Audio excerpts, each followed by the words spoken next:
Portimo. Terima kasih Timbalan Speaker.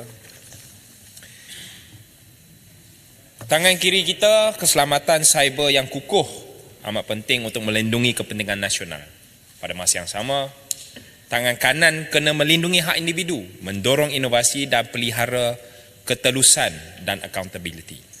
Tetapi kekerapan ancaman dan kecanggihannya sekarang meningkat saban tahun. Negara, korporasi, individu-individu seperti kita, semuanya terkesan. Serangan ransomware WannaCry pada tahun 2017, impaknya global. 150 negara, ratusan ribu komputer dalam sistem kesihatan, kerajaan, korporasi, semuanya habis terjejas. Pembatalan temujanji hospital, pembedahan merugikan berbilion-bilion dolar, belum masuk lagi kemungkinan nyawa pun tergadai. Di USA, pada tahun 2017 kalau tak silap, pecah data Equifax mendedahkan maklumat peribadi sensitif sekitar 147 juta orang. Risiko pencurian identiti dan penipuan antara kesan sosial yang kita nak elakkan jadi di Malaysia. Serangan ransomware NotPetya 2017 juga, impaknya global.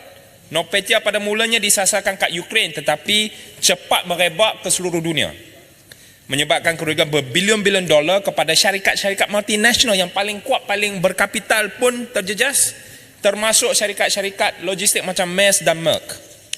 Kesan sosialnya kurang langsung tetapi menonjolkan kerentanan data peribadi, dan secara ekonomi ia adalah satu insiden cyber yang paling mahir sekali, dengan syarikat menghabiskan jutaan untuk pemulihan. Dan dari segi politiknya pun ada kesan, di mana ia telah meningkatkan ketegangan antara Rusia dengan Ukraine, sebab kononnya tuduhan dakwaannya adalah Rusia telah dipersalahkanlah dalam serangan ini. Betul ke tidak, itu terserah. Dalam negara kita ada juga insiden-insiden yang melibatkan Malaysia Medical Council. Ini sebenarnya senarai yang panjang semua serangan cyber atau cyber attack yang telah dialami oleh Malaysia. MMC sendiri pernah kena, Astro IPTV kena, dan pelbagai mobile service providers dengan izin sampai 46 juta data telah tercicir ke, terhilang ke, tergodam ke, tercuri. Asia 5 juta pada tahun 2022 data tercicir, terhilang, tergodam.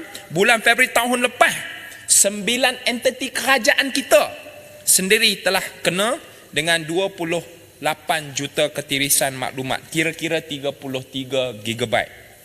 Bulan Jun sekali lagi, kononnya 6 entiti kerajaan, 417 GB yang kena, terhilang, tergodam. Banyak lagi. Setakat tahun 2023 pula, Oktober lepas, kerajaan sahaja merangkumi 28.67% daripada keseluruhan kebocoran data, ekoran daripada penggodaman dan cyber security issues. Insiden-insiden ini menggambarkan kesan multifaset ancaman keselamatan cyber. Ia mempengaruhi kepercayaan sosial, kestabilan ekonomi dan hubungan politik antara negara, dalam negara dan global. Dan impaknya menuntut kita untuk bersedia memperkukuh negara melalui sebuah tindakan, sebuah pendekatan komprehensif seperti RUU ini.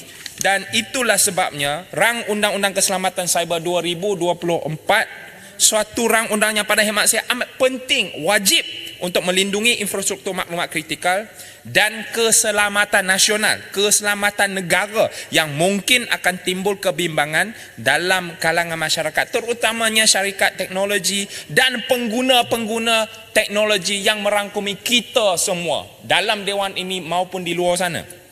Itulah sebabnya tuan-tuan dan puan-puan, tuan-tuan dan puan-puan, ahli-ahli yang berhormat, saya kena terasa wajib dipanggil, bukan saja dia timbalan pengurusi parti saya, kerana menteri kita, yang berhormat menteri kita pada waktu awal dia masuk sebagai Kementerian Digital, sebuah kementerian yang umurnya 4 bulan, 3 bulan saja, dia hanya 2 agensi dalam tangan, 6 akta dalam tangan, nak buat kerja apa, tapi tetap dia pusing satu dunia, kembali ke tanah air, libat urus dengan semua kementerian.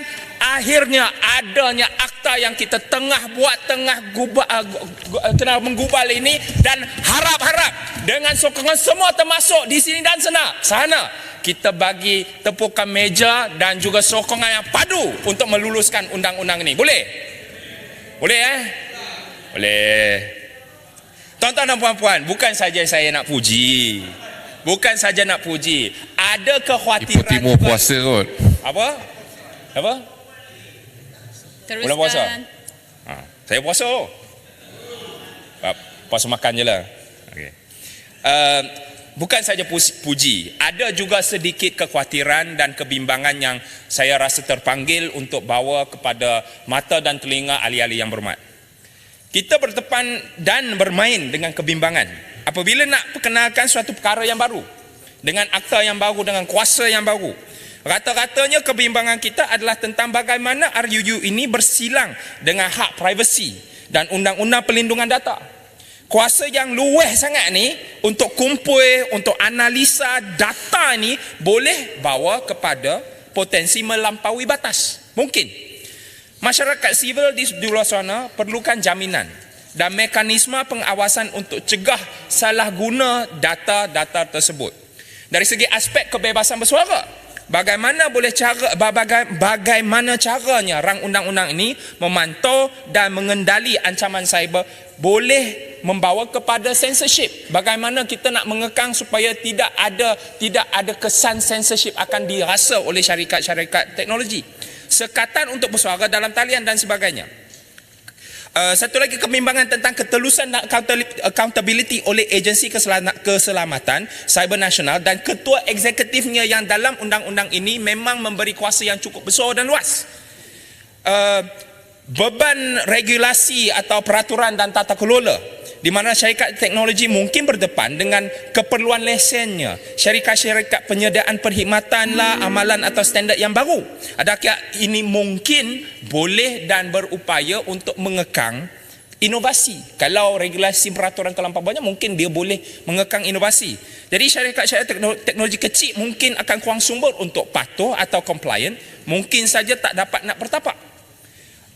Dan ada 2-3 lagi lah. Tapi akhirnya sekali saya nak mohon mencadang kepada kementerian, kepada menteri sendiri, bahawasanya pada tahun 2025 Malaysia akan menjadi pengerusi kepada ASEAN. Sebagai seorang yang ada sedikit insight dengan izin dalam konteks kerja-kerja ASEAN atau Malaysia dalam konteks ASEAN dan di global geopolitiknya, saya rasa wajar dan perlu. Sedangkan kalau kita tahu dan kita kaji dan tengok desired outcome dalam ASEAN Digital Master Plan, ada perlunya untuk kita meningkatkan usaha negara untuk menerajui agenda cyber security untuk bukan saja Malaysia tetapi khusus pada tahun 2025 di mana Malaysia menjadi pengerusi kepada ASEAN untuk menerajui dan memimpini agenda cyber security. Dan saya rasa, saya tahu, saya bangga, saya yakin dengan rang undang-undang ini Malaysia akan memimpini agenda cyber security dan kita bina tembok keselamatan, there is a pun there, bina tembok dan tonggak utama cyber security dengan akta ini memimpin Malaysia masuk sebagai pemimpin ASEAN pada tahun 2025 bila Malaysia jadi ASEAN Chairman nanti. Dan akhirnya saya ambil kesempatan ini untuk mengucapkan selamat Hari Raya Aidilfitri, maaf zahir dan batin sekiranya Ipoh Timur pernah terlanjur kata, memang kerap berlaku, saya ingin mohon maaf. Dan kepada yang masih puasa,